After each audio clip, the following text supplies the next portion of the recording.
एक गांव में एक सेठ जी कृष्ण जी का परम भक्त था और वह नित्य प्रतिदिन कृष्ण जी की पूजा पाठ करता था और उनके लिए प्रतिदिन भोजन पका के उनको भोग लगाने ले जाता था। लेकिन वह जब भी उनके लिए भोग ले जाता तो रास्ते में उसे नींद आ जाती थी और वह सो जाता था। जब वह सोता था तो सेठ जी का जो खाना होता है वह चोरी हो जाता था। वह भगवान से कहता है, कान्हा जी ऐसा क्यों होता है, जब भी मैं आपके लिए पकवान बना के ले जाता हूँ मुझे रास्ते में नींद आ जाती है और आपके लिए बनाया हुआ पकवान चोरी हो जाता है। कान्हा जी कहते हैं, हे वत्स, दाने दाने पर लिखा हुआ है खाने वाले का नाम। इतना सुनकर सेठ जी गुस्से से कहते हैं, कान्हा जी कल चाहे जो भी हो जाए मैं आपको भोग लगा कर ही रहूँगा। इतना कहते हुए सेठ जी घर चले जाते हैं। अगले दिन सुबह सेठ जी जल्दी उठते हैं और नहा धोकर के अपनी पत्नी से कहते हैं कि भगवान के लिए भोग बना दे और इन डिब्बों में पैक कर दे। सेठ जी की पत्नी भगवान के लिए बहुत सारे लड्डू बनाती है और 4 डिब्बों में पैक करके उनको दे देती है।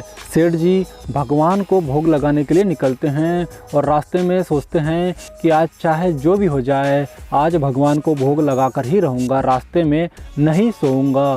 सेठ जी कुछ दूर चलते हैं तो उन्हें एक भूखा बच्चा दिखाई देता है और वह सेठ जी के पास आता है और सेठ जी से कुछ देने का आग्रह करता है। सेठ जी देखते हैं कि यह दुबला पतला बालक जो कि हड्डी का साँचा हो चुका है, इसे कुछ दे देना चाहिए। जैसे ही वह सेठ उस बालक को एक लड्डू देता है तब वहाँ कई सारे बालक इकट्ठे हो जाते हैं और सेठ जी देखता है कि यह काफ़ी भूखे हैं। सेठ जी को करुणा आ जाती है और वह भूल जाते हैं कि भगवान को भोग भी लगाना है।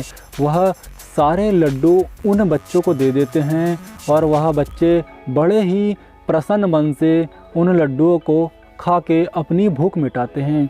सेठ जी देखते हैं कि आज तो मुझे भगवान के लिए भोग लगाना था और मेरे पास में अब कुछ भी नहीं बचा है। वह दुखी मन से मंदिर जाते हैं। जैसे ही मंदिर में प्रवेश करते हैं कान्हा जी बोलते हैं, सेठ जी लाओ लाओ मेरे लिए पकवान, मुझे बहुत भूख लगी है।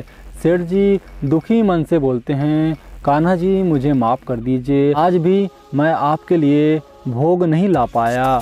भगवान कहते हैं कि दुखी ना हो, जिसके नसीब में जो था उसे मिल गया है। मैंने कल आपसे कहा था कि दाने दाने में लिखा हुआ है खाने वाले का नाम। कान्हा जी देखते हैं कि सेठ जी अभी भी बहुत उदास है। तब वह सेठ जी को पकड़कर उस स्थान पर ले जाते हैं जहां पर उन्होंने उन बालकों को लड्डू वितरित किया था। कान्हा जी बोलते हैं, सेठ जी ज़रा गौर से देखो इन बालक की ओर। जैसे ही सेठ जी उन बालक की ओर देखते हैं तो उनकी आंखों से अश्रु की धारा बहने लगती है, क्योंकि उन सभी में उन्हें सिर्फ और सिर्फ कान्हा जी ही दिखाई देते हैं। ये सब देखने के बाद में सेठ जी कान्हा जी के चरणों को पकड़कर खूब रोते हैं। अब कान्हा जी कहते हैं कि मैंने आपसे जो कहा था कि दाने दाने पर लिखा हुआ है खाने वाले का नाम, जिसका जहां नसीब होता है उसे वो मिलकर ही रहता है। चाहे आप कितनी ही कोशिश कर ले, मैं हर जीव हर जंतु में वास करता हूँ। सेठ जी कान्हा जी को प्रणाम करते हैं और बोलते हैं, आप और आपकी माया आप ही जाने। दोस्तों, यह कथा हमें यह शिक्षा देती है, किसी भूखे को भोजन और किसी प्यासे को पानी पिला रहे हैं तो ये मान के चलिए कि आप साक्षात भगवान को भोग लगा रहे हैं।